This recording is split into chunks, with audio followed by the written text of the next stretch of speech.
Hello and welcome to a fresh hour of CBS Sports HQ. Happy New Year. Alongside the two-headed monster, former Ohio State running back Beanie Wells and former Louisiana running back Emory Hunt, I am Hakeem Dermish. We've got chaos in the college football playoff. The 10-seed Miami takes down the defending national champs. Are you kidding me? Miami jumped out to a 14-0 lead when Keontae Scott picked off Julian Sayin, returned it 72 yards for a touchdown. The 14-point deficit for Ohio State was their largest deficit in 3 years. Buckeyes scored on their first possession of the second half, then cut the deficit to 3 when Sayin tossed a 14-yard touchdown to Jeremiah Smith in the fourth quarter. But with less than 2 minutes to go and clinging to the 3-point lead, Miami sealed it on a third down conversion when Carson Beck completed a 13-yard pass to C.J. Daniels. Then 2 plays later, Shamar Brown capped it with a 5-yard touchdown run, and Miami upsets the defending national champs 24-14, advancing to the Fiesta Bowl. Julian Sayin was sacked 5 times against Indiana in the Big Ten Championship. He was sacked 5 more times against Miami in the Cotton Bowl. Consider this, Sayin was sacked only 6 times the entire regular season. So in their quest to repeat, Ohio State is one and done. All right, back here with Beanie Wells and Emory Hunt. And look, I guess it's appropriate you guys wore black suits because it's a funeral for the Ohio State Buckeyes. Look, this is tough for me. We're both from Northeast Ohio. I did not expect Ohio State to be one and done, to lose their first game to Miami. Beanie, your reaction is what? It was shocking. You know, it was shocking the way Ohio State started this football game out the gate.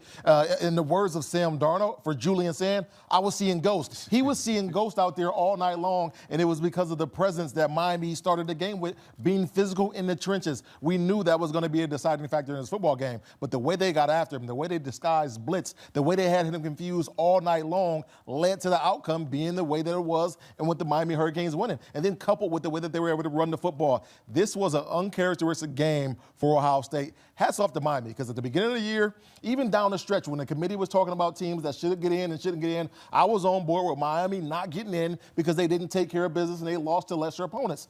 They look like now they can go out and legitimately win a national championship the way they played in this football game. But totally agree with you 1,000%. We talked in the pregame about who has the edge in terms of the trenches, and we both said Miami. Yep. And it was Miami on both sides of the ball. Offensively, we saw that help out Mark Fletcher. We saw them keep Carson Beck well protected. We saw every back get some sort of a breaking run in that ball game. And on defense, Ruben Bain lived in the backfield as if he was a part of Ohio State's running back committee, because that's how much he was in the face of Julian Sayin.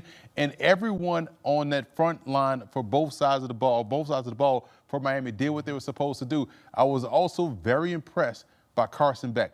I thought he played his best game as a collegian, regardless of where he was at Georgia and or Miami. He managed his game rather well. He did a fantastic job of taking off when the situation called for. He had a crucial first down where he lowered his shoulder and got the yardage needed to move the sticks, and he didn't make the big mistake. Right. We thought he was going to make the big mistake. He didn't make the big mistake. He took what the defense gave him, and his legs was the difference in his ball game behind that very good offensive line. Yeah, Carson Beck, most wins, 36 by an FBS quarterback in a 3-year span since Marcus Mariota in 2012 to 2014.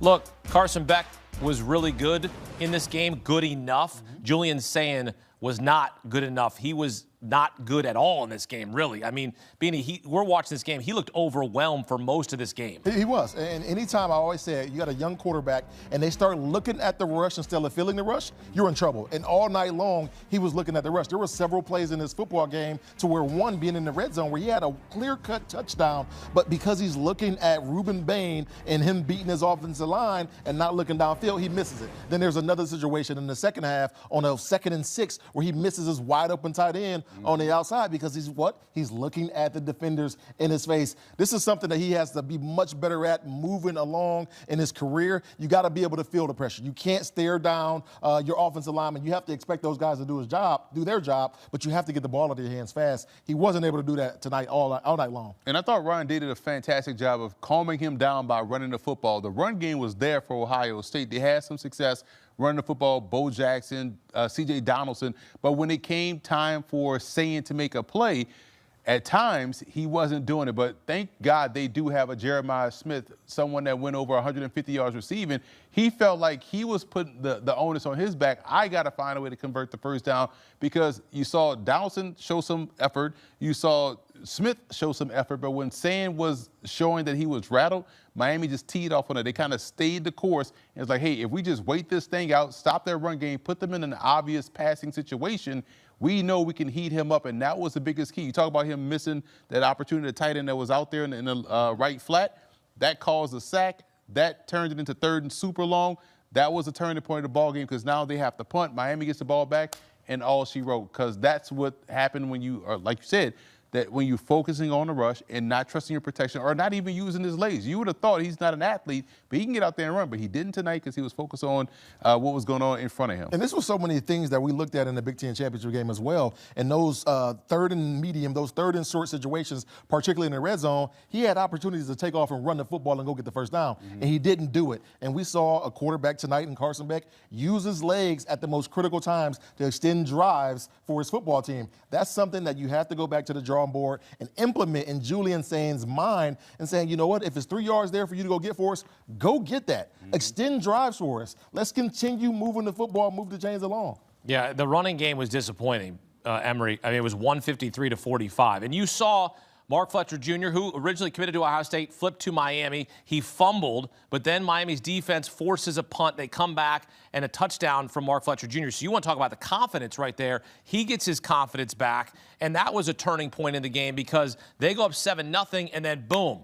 Couple plays later, Julian Sand throws a pick six to Keontae Scott. It's 14-0, just like that. And you're like, now you're chasing, and that was their largest deficit in 3 years. And it showed that they can't play from behind.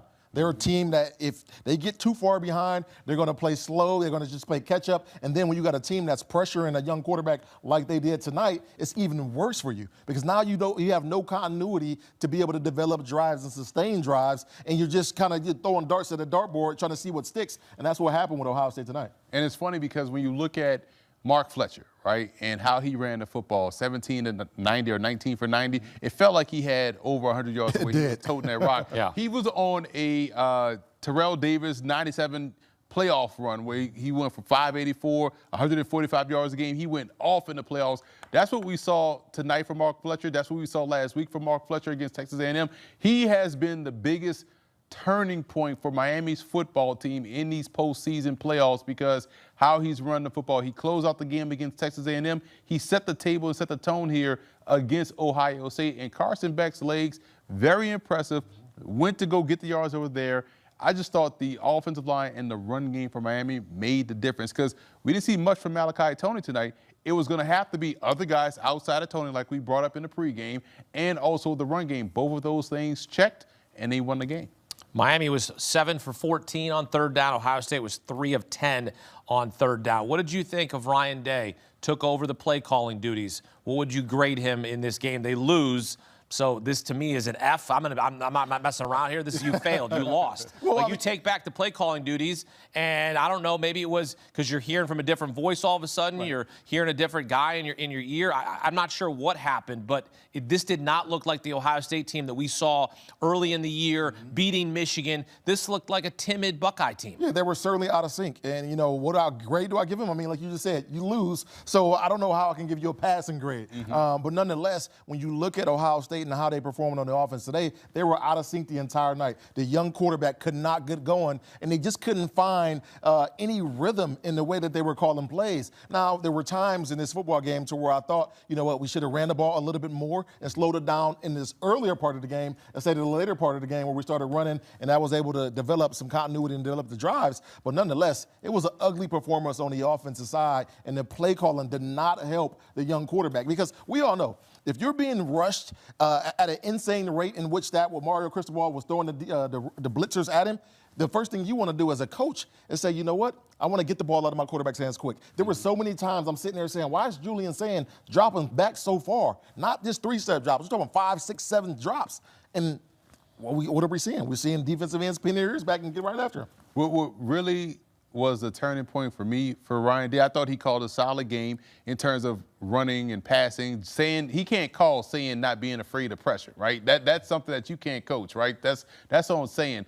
But it was 2:14 left in the ball game. It was 2nd and 9, and instead of taking a timeout, he let the clock go all the way down to the 2-minute warning, and now he was going to use his 3 timeouts on the back end.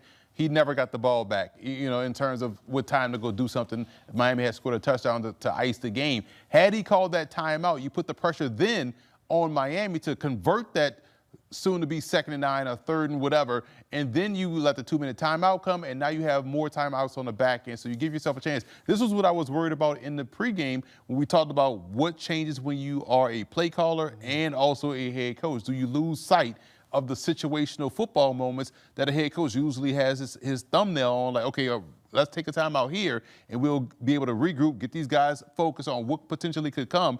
And they read it perfectly. Right. The play was there to be made defensively. The guy just missed the tackle, and that ultimately led to the touchdown to close out the ball game.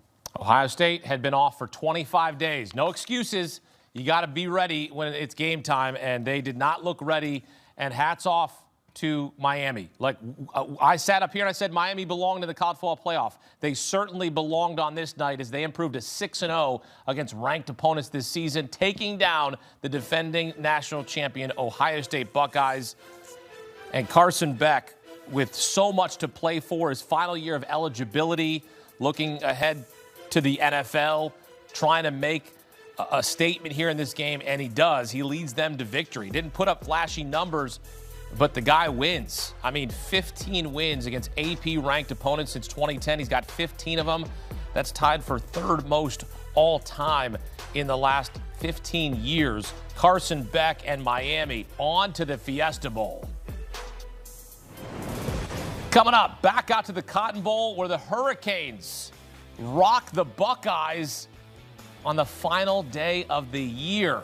We got a live report coming up. You're watching CBS Sports HQ. Keep it locked.